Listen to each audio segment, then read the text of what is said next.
Salut tout le monde, j'espère que vous portez tous très bien. Aujourd'hui, c'est bien sûr les news de la semaine.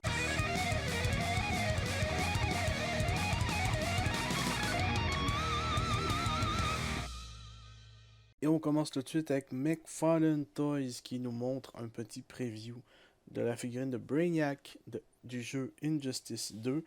Il faut savoir que le reveal s'est fait plus tard dans la semaine, donc on va voir ça un tout petit peu plus tard. Ensuite, on a Figma qui nous sort un Eivor de Assassin's Creed Valhalla. Le seul petit truc que j'ai contre cette figurine-là, c'est tout simplement les genoux et le visage. Genre, le visage est vraiment pas fou. Il y en a un qui est correct. Ça vient avec quand même pas mal de trucs, pas mal de mains, les deux haches, le bouclier et l'arc. Donc ça, c'est pas mal cool. C'est 89,99 qui va être shippé simplement l'année prochaine, donc au quatrième quart 2024. Vous pouvez le précommander sur Good Smile US. Donc voilà. Ensuite, McFarlane Toys qui nous montre un petit preview de la figurine de Supergirl qui va être exclusif à Target. Ces temps-ci, les exclusivités qui sont à Target et à Walmart pour ce qui est d'ici, c'est souvent chez GameStop au Canada. Donc si jamais vous voulez cette figurine-là, n'hésitez pas à aller voir chez GameStop. Peut-être qu'elle va être dispo dans le futur. Ou sinon, les deux endroits que je pourrais vous conseiller, c'est Toys Nomad ou CMD Store. CMD Store, il faut payer le shipping, ce qui est un peu chiant, mais il y a de fortes chances qu'il l'aille. Il y a eu Catman qui a été dispo. Rupture de stock chez Toys Nomad, toujours dispo chez CMD Store. Mais cette Supergirl-là, il va avoir deux versions. Donc, il va y avoir une version platine avec les couleurs plus foncées et une version normale avec les couleurs plus brillantes. Ensuite, on passe du côté de NECA qui nous sort un petit Maître Splinter avec quatre petites tortues. Donc, ça va être disponible octobre 2023, donc dans simplement un mois, pour 37$ US. Ça va être une exclusivité Target. Donc là, pour ce qui est de NECA, je peux pas vous aider parce qu'ici, il n'y en a quasiment pas. Donc voilà. Ensuite, on va parler Tekken 8 GameStop exclusif. Donc c'est fait par Game Dimension qui est normalement la... Comment ça s'appelle? C'est Bandai US qui fait ces figurines-là normalement, si je me trompe pas, à moins que je me trompe avec d'autres sortes de figurines. Mais vraiment, ils n'ont pas de l'art folle. Ils n'ont pas de l'art folle du tout. La coupure pour l'articulation du ventre et du torse, c'est vraiment trop haut. Il y a vraiment beaucoup de choses à changer sur cette figurine-là. Et ouais, non, c'est pas fou. C'est pas fou du tout.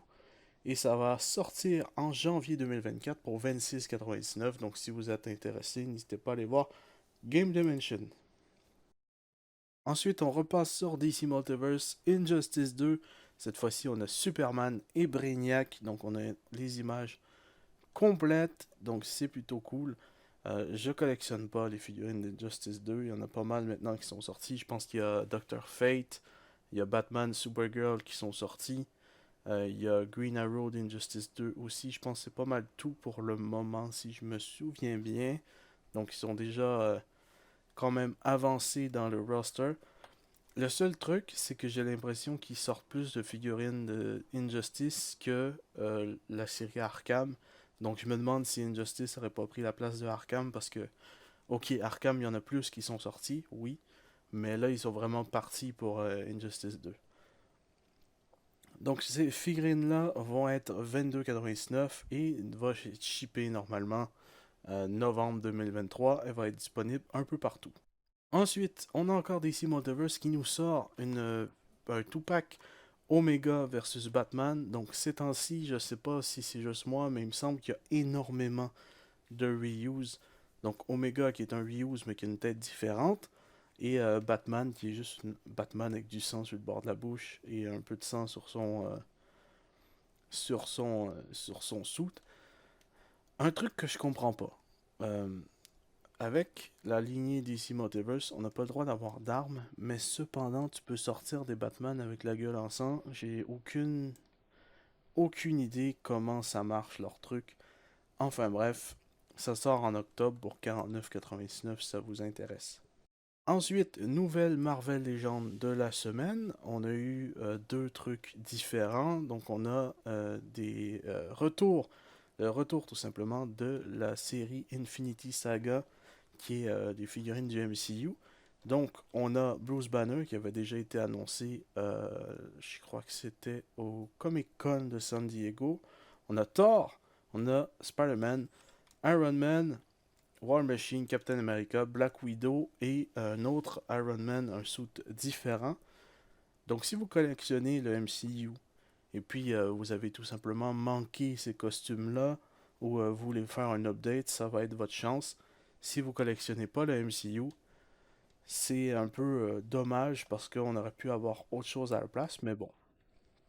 Sinon, ils sont déjà dispo à la précommande, donc n'hésitez pas à aller voir vos sites ou vos magasins favoris pour aller précommander. Par la suite, on a eu encore là, deux nouveautés, pas vraiment, parce que c'est deux figurines qui vont être exclusives à Target.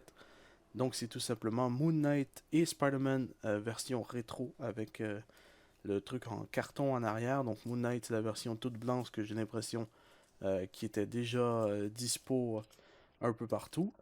Du moins je pense que c'était exclusif à Target là encore.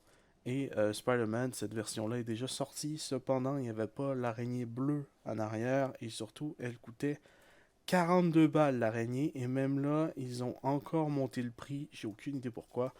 Donc Moon Knight est 24,99 US, sort en novembre. Et Spider-Man est 27,99 US, sort en novembre. Là aussi. Bon, là je vais faire une petite parenthèse parce que ça a été annoncé qu'il va y avoir un événement pour ce qui est Marvel Legends la semaine prochaine. Donc le 8 septembre va être le reveal des prochaines figurines et il y a de fortes chances qu'on ait le reveal du prochain Aslab qui est basé sur les Avengers et selon moi, probablement que ça va être Giant Man qu'on va avoir.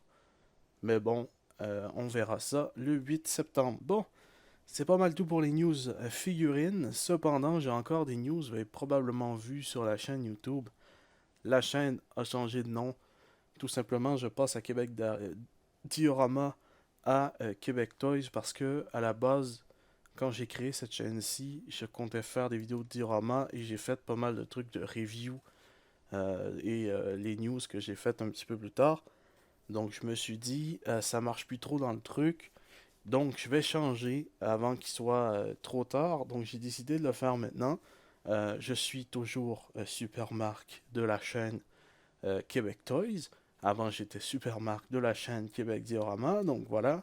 Mais je trouvais que la chaîne avait plus vraiment le nom euh, qu'elle représentait parce que maintenant on parle de jouets, de figurines et de tout. Donc je me disais que le diorama avait plus vraiment beaucoup sa place et surtout que j'en fais plus beaucoup. Je vais me reprendre à un moment donné parce qu'il va falloir que je build un nouveau setup pour les reviews. Vous allez probablement encore voir le logo de Québec Diorama dans les reviews parce que il est sur mon mur et puis et puis j'ai pas encore de nouveau setup pour faire des reviews. Je travaille là-dessus. Ça va être dans les prochains mois, probablement plutôt l'année prochaine, je dirais. Donc voilà, c'est tout pour les news de la semaine. J'espère que ça vous a plu. N'hésitez pas à vous abonner, partager ainsi que laisser un commentaire. Et je vous dis à la prochaine. Je vous dis à la prochaine. Ça va être compliqué. Portez-vous bien tout le monde. Peace.